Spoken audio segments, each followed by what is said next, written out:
Hello, fellow translators. So some of you might have noticed, or maybe you didn't notice, I have mentioned it a couple times before, but I thought it deserved its own video. And some of you might have noticed how there are a whole lot more translators out there now. And they're just coming out of the woodwork. And I've definitely noticed it. I've noticed it as someone who hires translators, that now when a job is posted, while before maybe you had 10, 15 people applying, now you'll have 100 or over 100 people applying for each job. Literally, it's gone up tenfold. And so it's become a whole different ballgame now. And this has basically been since 2020, since everyone kind of went home and suddenly decided, hey, maybe I can give it a go and I can try to become a freelance translator. And I speak another language. I learned another language. I'm bilingual. I'll try to be a translator and I can just work from home and do translation. And so now suddenly there's a whole lot of competition out there. So how do you deal with this? Well, that's what this video is going to talk about.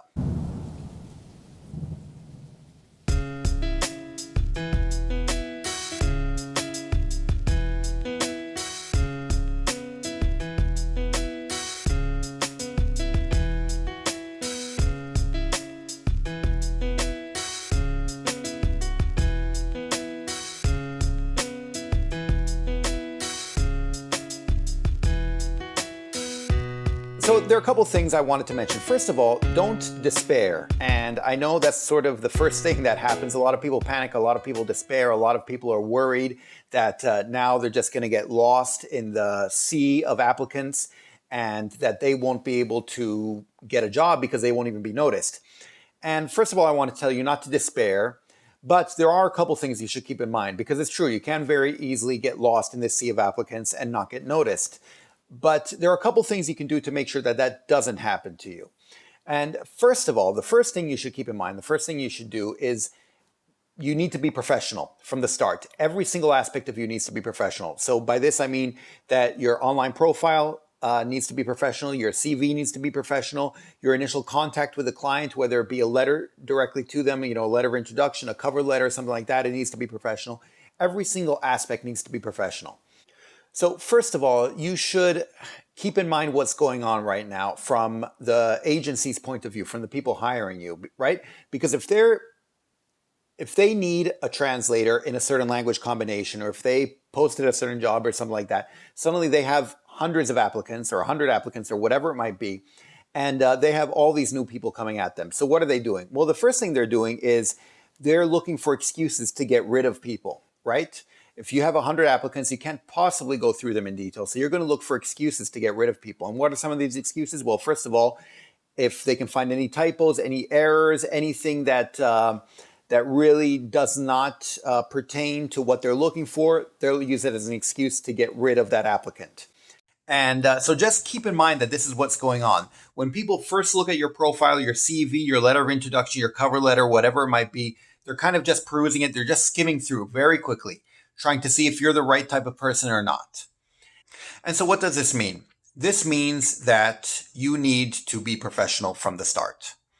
This means that your cover letter, your CV, your letter of introduction, whatever it is, your online profile, definitely, everything has to look professional from the get-go. When they click on your links, when they look at your information, it needs to look professional and on point right away. If something's missing, if something looks wrong, if there's a typo, if something looks a bit off, boom, you're out. They won't question it. They won't give you a second chance or anything like that. You're just out right away. So you need to make sure from the get-go, from the beginning, you have everything there. Make sure, read through everything a bunch of times, send your cover letter, your letter of introduction, your CV to other people to review and to look at, even friends, just to make sure that everything looks correct, because you don't get a second chance.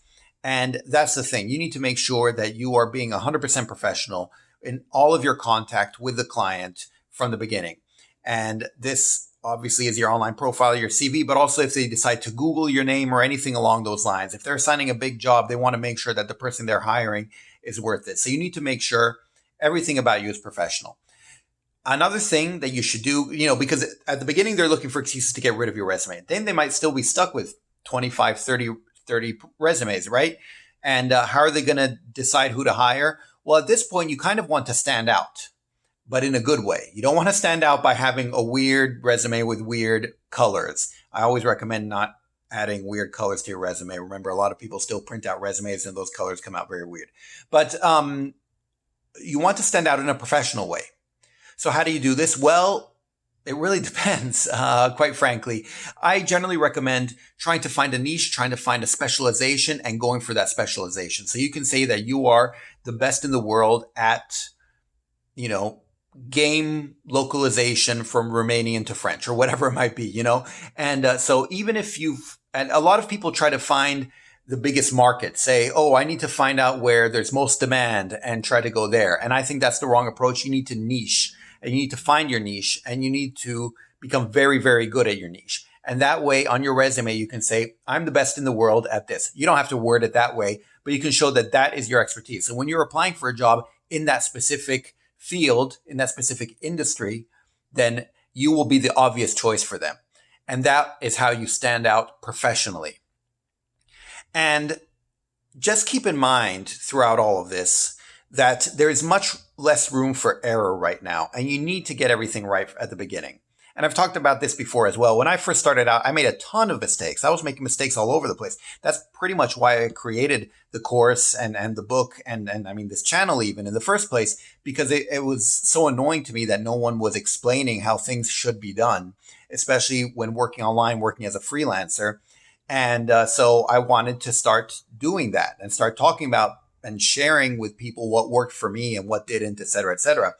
And now there's much less room for error, I think, because of this market saturation and all these new people coming in. You really can't afford to make these mistakes like I did. And so you have to really get things right from the get-go. And I think it's become a lot more important. So you need to just do what I've been saying, basically realize how people look through your resume, your online profile. They're looking through very quickly. They're going to skim it at the beginning. They're not going to read through everything at the beginning. But you need to look professional. You need to stand out in a good way, and you need to make sure all your information is on point. And that will really increase your chances, because the good news is, while you have so many applicants, so many new people trying to get these jobs, so many of them are so unprofessional, at least from what I've seen. And already before, I've done videos where I go through applications, and already before you had quite a few unprofessional people. And now, let's face it, most of these new people coming in that have been coming in lately, they're kind of just dipping their toes in the water. They want to see if it works out for them or not. And they're really not very professional about it. And so it is easy to stand out as long as you do things correctly. And in a way, that's good. All you have to do is make sure that everything is done correctly, has no typos, stuff like that. And then you find one or two aspects that really make you stand out from the crowd in a professional way. And then your chances are so much higher than before. And so just keep those things in mind when you're applying for jobs. Nowadays, you really have to do that from the get-go. And you really need to maximize your chances of being hired, being spotted, noted, not being kicked out, and being hired. Yeah, it's a brand new world we live in. So that's the way we have to be right now. So hopefully you can find this useful. And hopefully, if you've been noticing this, feel free to let me know. Or if you have any other tips that people can follow along these lines, I'd be very interested in hearing them. This is what I've seen and what I've noticed, again, as an agency, hiring translators and seeing what's out there. And so I think it could be very useful for you as translators, as freelancers, when you're trying to get hired. Otherwise, that's pretty much it, and I will talk to you next time. Okay, thanks. Bye. Savedum.